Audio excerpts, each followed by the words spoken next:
Hey, good morning. Hey, if you're new, I'd also like to welcome you. I'm Charlie, lead pastor here. Really glad you guys are worshiping with us today. And we are in our series kind of leading up to Christmas. We're going to talk about the story of Mary today. And every now and then I'll trick my, maybe trick's not the right word, but maybe it is. I'll trick my kids into helping me with my sermon prep. Like I'll just start talking to them and I'll be like sometimes a story happens and I just I think I should incorporate that. Sometimes you make the story happen.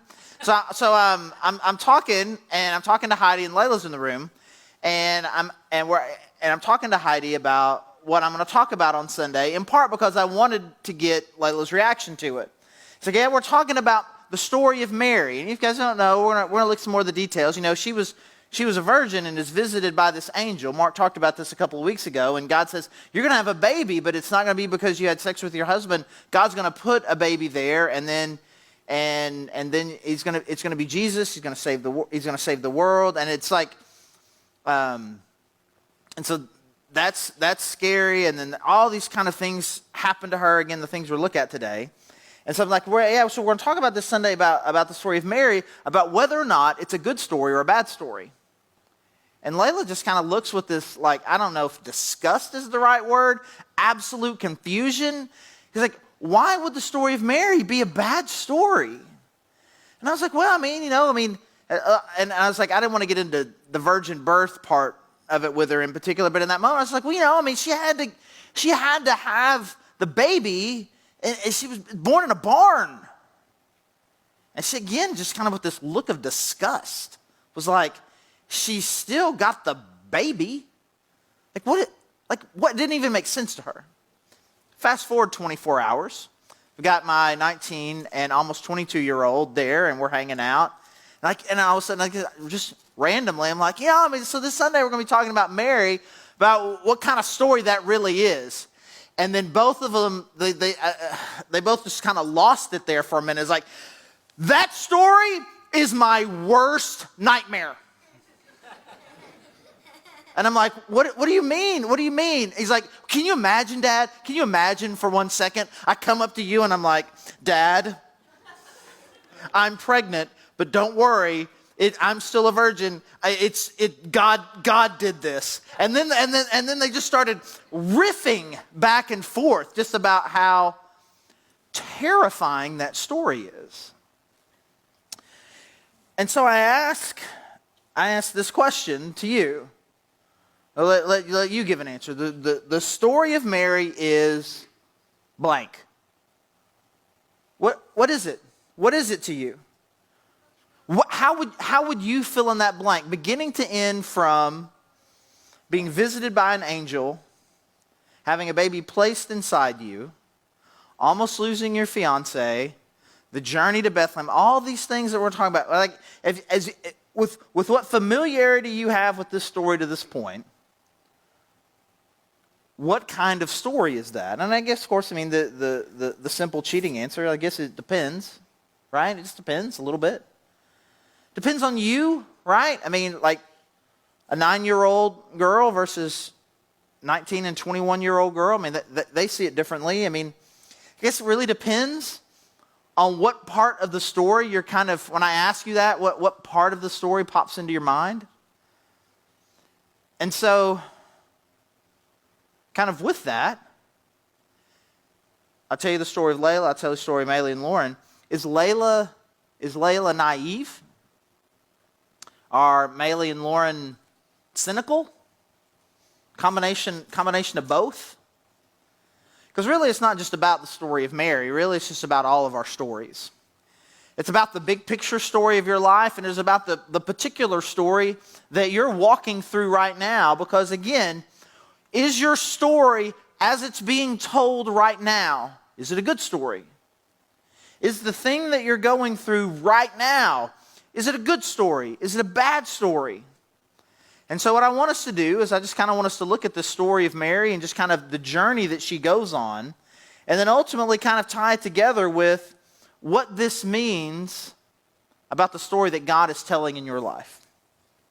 So again, as Mark talked about a couple of weeks ago, he talked about a story where she is visited by an angel. And right after that, in Luke chapter 1, verse 39, she's just found out that she's going to be pregnant. She's going to give birth to the Messiah. Verse 39, Luke chapter 1. At that time, Mary got ready and hurried to a town in the hill country of Judea, where she entered Zachariah's home and greeted Elizabeth. Rewind, pause right here for a second. Zachariah and Elizabeth. Mark also mentioned this a couple of weeks ago. 6 months before Mary is visited by an angel visits Zachariah and Elizabeth and told that their son is going to be becomes John the Baptist. And John the Baptist, ultimately now we're going to find out, is Jesus' cousin, but also plays this role in Jesus' ministry. It's kind of he's kind of, I don't know, opening act. Is that okay? Like the teaser, he kind of comes out and is like, hey, get ready, the Messiah is coming. And so he's this very important figure to kind of prepare Israel for the coming of Jesus. And by God's design, Elizabeth, who is going to be John the Baptist's mom, and Mary are related, all right? So that's where she's going. She's going to Zachariah and Elizabeth's house. Verse 41, when Elizabeth heard Mary's greeting, the baby leaped in her womb, and Elizabeth was filled with the Holy Spirit. In a loud voice she exclaimed, "Blessed are you among women, and blessed is the child you will bear. But why am I so favored that the mother of my Lord should come to me?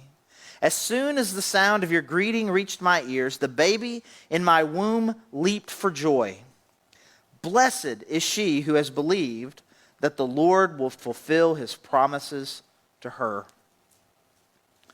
So this is how her story began. Well, I guess it technically begins with a really scary encounter with an angel and a lot of confusion. But then she goes from there immediately to be with her cousin Elizabeth. And in this moment, there's just nothing but pure joy right here. She's in a place where there is no doubt in anybody's mind there that exactly what is happening to Mary, everyone believes it. Something very similar had happened to them. They knew that this was coming, and they were completely and totally excited. In fact, it was like, even the baby in my belly is really excited. He's jumping in there, and we're excited for you, and we know that you are incredibly blessed, and just so excited. And for all of the time that she's there, she's surrounded by people who love her, who are encouraging her, and look at this thing that has happened to her as only a joy. And so as we're talking about what the story of Mary is, the story of Mary, well, it starts with blessing and encouragement. That's where it starts. She is tremendously blessed, and she's tremendously encouraged. God is doing something really cool in your life, and we consider it a privilege even to be next to you, and we love that you are here. Thanks for coming. Like, we don't even consider ourselves worthy of being near you. Thank you so much. And for all of this time, she's incredibly encouraged. And she feels like this thing that has happened to her is a huge blessing. And that's the way a lot of God's stories will typically start. I mean, here she was, unknown. She was just nobody. And not sure what she was going through. And God saw her. God saw her and says, I'm going to do something really cool in your life. And he comes and he finds her in her isolation, in her just anonymity. And he says, I'm going to take you, just this ordinary person, and I'm going to do something incredible in your life and through your life. And probably for a lot of us, we probably do remember a moment when God did something in your life. It's like he just brought me from this place to this place. I was hurting, I was confused, I was alone, I was struggling. And what I needed was, I needed God's hand in some way. I needed his encouragement. I needed him to lift me up. For a lot of people, the stereotypical story revolves around going to camp. Right? I was a kid, I went to this church camp. And this church camp thing happened. They call it the church camp high or church camp experience, where something really cool happens and you have this overwhelming sense of emotion. You have this sense of which, man, I know in this moment that God has me. And there's a lot of joy, and you're kind of carried on the emotion of this.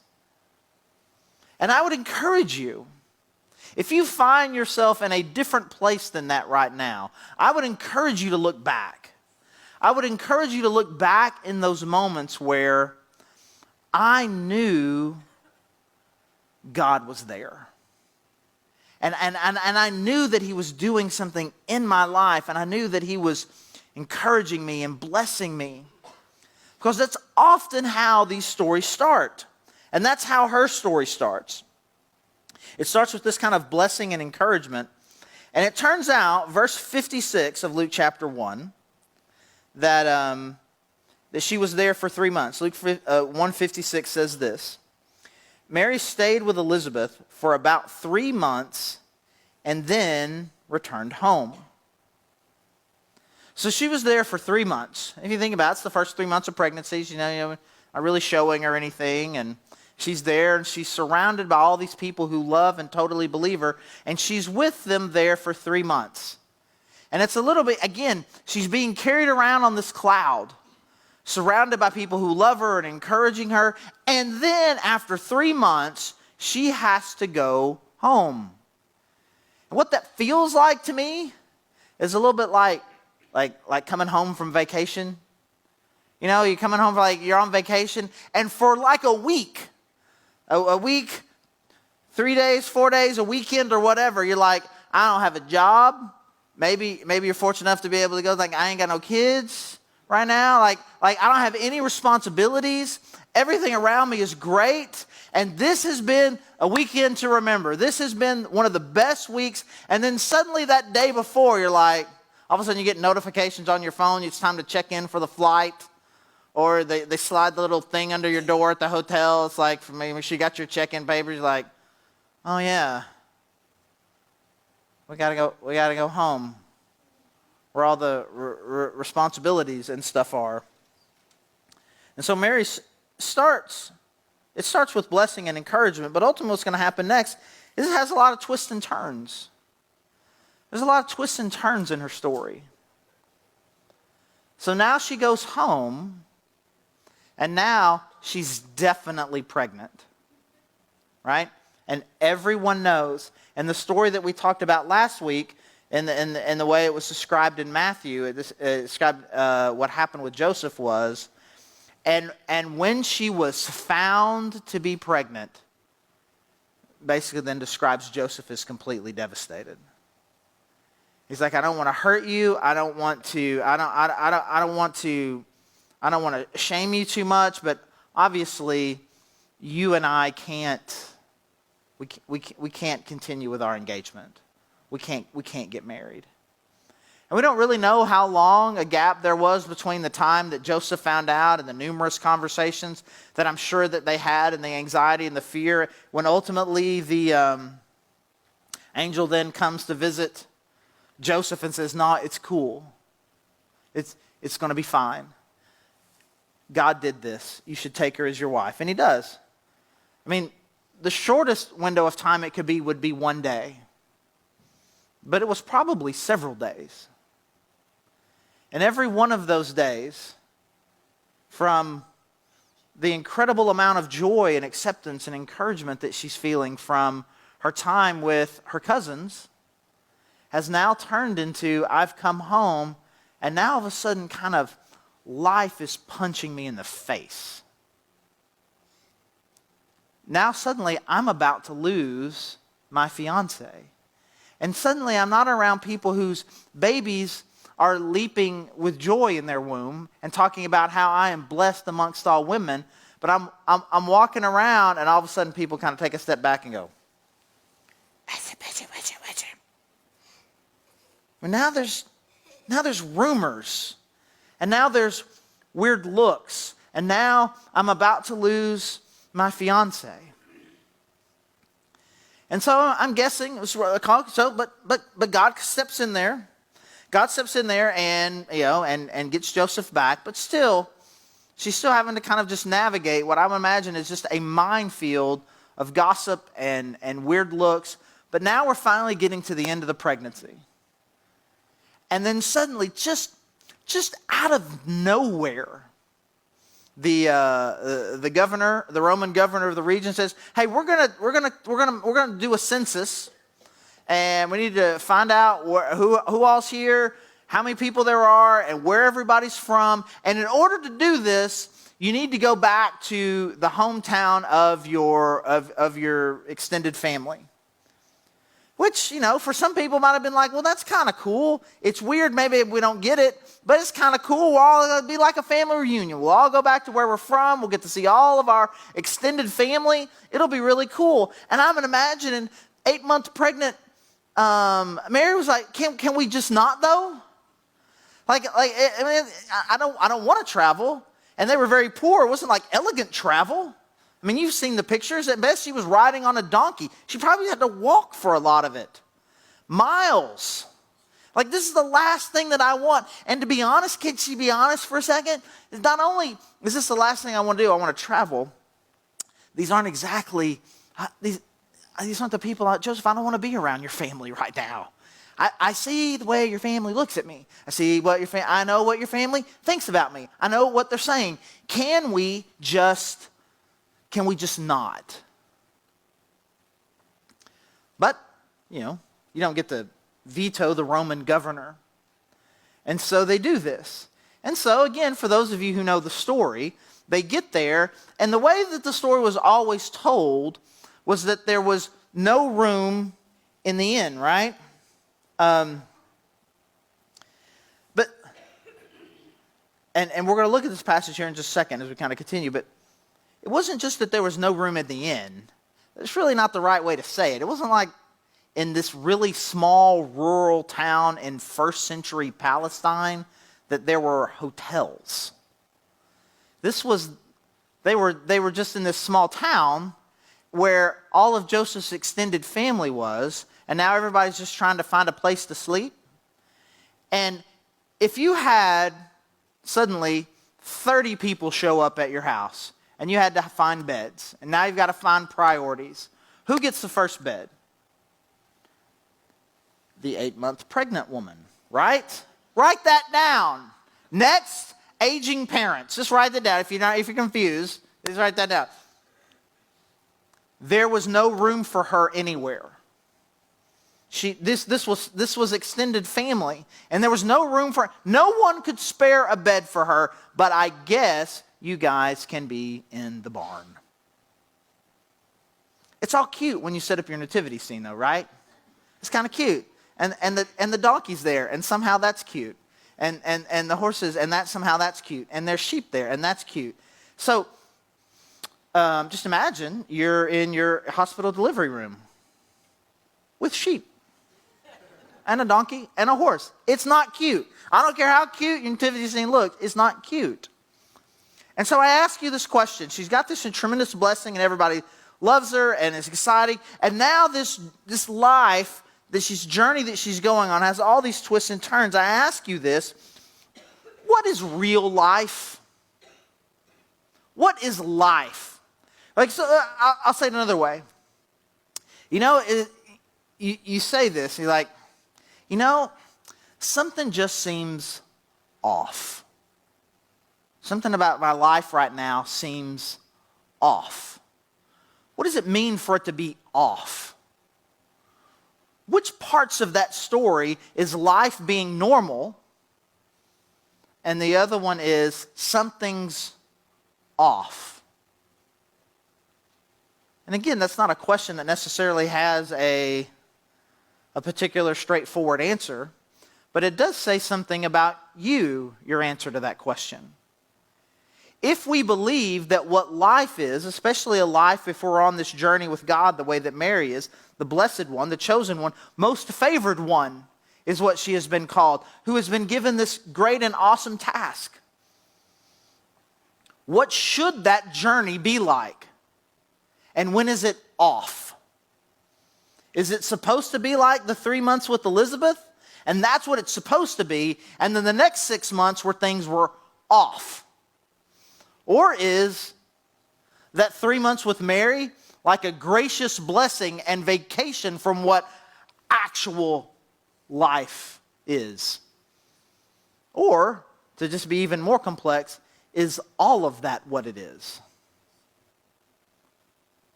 Because sometimes I think we just get a little confused. We just get a little confused about what life is supposed to be. We think that life is favored and blessed and everybody loves me and the baby is leaping for joy.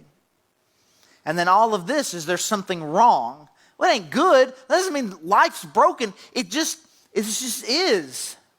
All of this is. And what I think about the story and what I think about the story in this moment and what I'm going through, a lot of that is just going to depend on how I view life, how I view God, how I view me. So the story wraps up like this. Luke chapter 2, verse 1. In those days, Caesar Augustus issued a decree that a census should be taken of the entire Roman world. This was the first census that took place while Quirinius was governor of Syria. And everyone went to their own town to register. So Joseph also went up from the town of Nazareth in Galilee to Judea, to Bethlehem, the town of David, because he belonged to the house and line of David. He went there to register with Mary, who was pledged to be married to him and was expecting a child. While they were there, the time came for the baby to be born, and she gave birth to her firstborn son.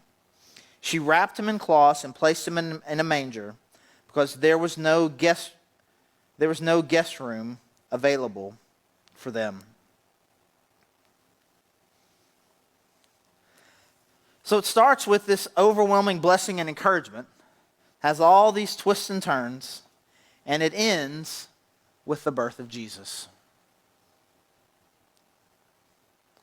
which was Layla's big picture point. Dad, in the end, she had baby Jesus with her. What do you even mean this could be a bad story? She's got the baby Jesus with her. In the end, for those of you guys who know the story, the shepherds are going to come and all of these things start to come together, which we're going to talk about the shepherds next week in kind of our last Sunday before Christmas. And she gets to have this really cool moment with them, and it says that in her heart, she's like, this was so cool that God had reached out to these shepherds and they came and they were celebrating these worship. And it says this to describe her.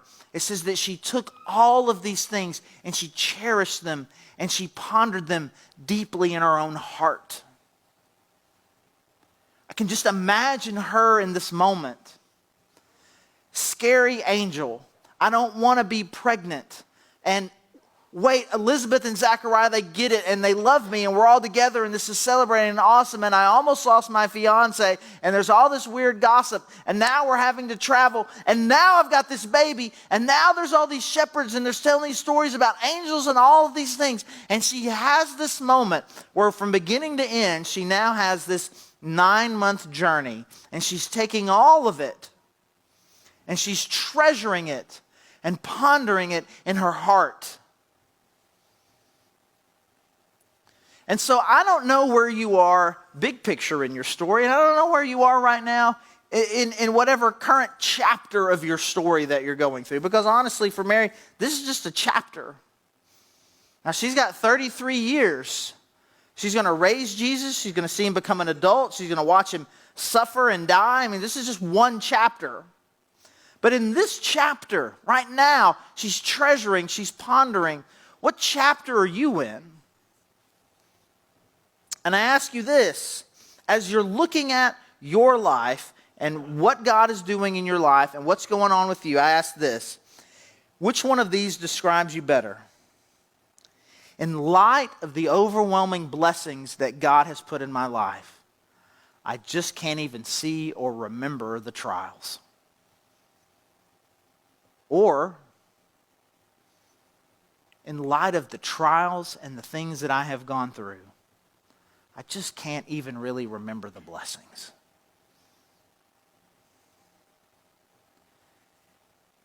in that moment, it was blessings for Mary. It had been a long journey, it had been an incredible journey, but in that moment,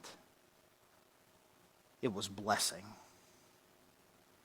And I would imagine that she would have done it all over again and again and again. All the trials, all the weird, the traveling, all the gossip, all the everythings, in light of the blessings.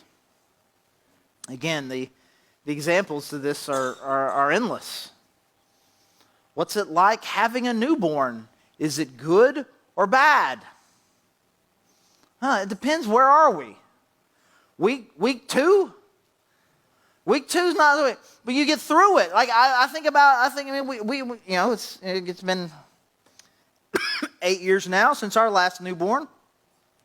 Do you remember the 6 weeks that you don't sleep when it's over? How about raising a teenager? Not everybody gets to relate to that, so I'm just going to talk about it. Raising a teenager, is it good or bad?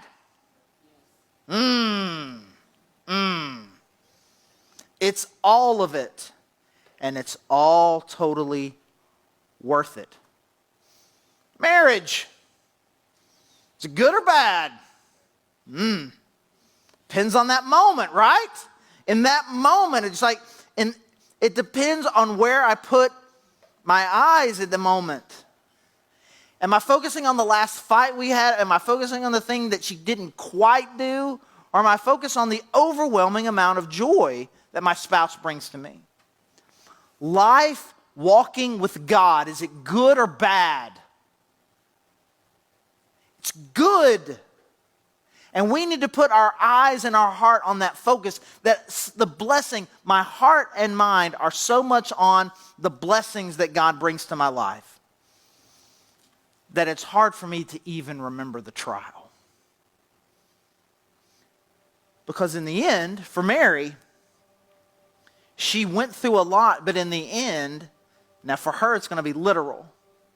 At the end of her trial, she literally brought Jesus to the world. And that is the incredible opportunity that you have, metaphorically, spiritually. I'm in this chapter, I'm in this journey, I'm in this ups and downs of my life. And in the end, as I'm walking through it, the opportunity that I have is to bring Jesus to a world that needs it. Every trial that we've encountered, every blessing that we experience, every interaction that we have with God is an opportunity for us to bring the hope and life of Jesus to a world that desperately needs it. I feel like I say this a lot, and I think I say it a lot because I really believe a lot that the world needs this. And the hope that the world needs is that in a life that just seems off, there is hope and life in Jesus Christ. That God will be with you every step of the way. And when this chapter is finished, and when the story of your life is finished, you will be able to look back and say, it wasn't perfect, but it was good. Because God was with me all the time, and He did something awesome in my life and through my life to bring Jesus and the hope to a world that desperately needs it. So I really do. I just encourage you. This is not some fake optimism that I'm trying to get you to have. I'm not trying to get you where you're not looking at life for really what it is. But I would love it if we could all focus our heart and our minds on the tremendous blessing and the overwhelming encouragement that life with God can be. And if we put our heart and our focus on that, that carries us through the trials. And then to also believe that part of the reason why I go through these trials is so the world can see the hope that we have in Jesus. So the answer to the question is, what's Mary's story like? I mean, it's like, it's good. I'm Team Layla. In light of what happened, it was all worth it. And so I just pray, again, wherever you are in your story, as we have our time of response, as we worship together, as we have some response area in the back, there's our prayer team is back there, there's communion available, there's prayer candles, pray at the cross. We're going to worship, we're going to give. Maybe just pray for each other, for the encouragement that we need to kind of get through where we are, that God would help us, each one of us, have a heart and a perspective that says, I'm going to look to Him. And I'm going to so focus my heart on the blessings that He's put in my life that I just won't be able to, the trials just can't get me the way they used to. And then let's just pray that God would give us each individually and us as a church as an opportunity to bring hope to the world that needs it. Let's pray.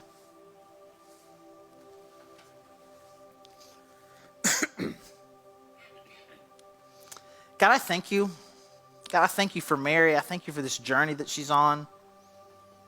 God, I thank you for the ups and downs of it.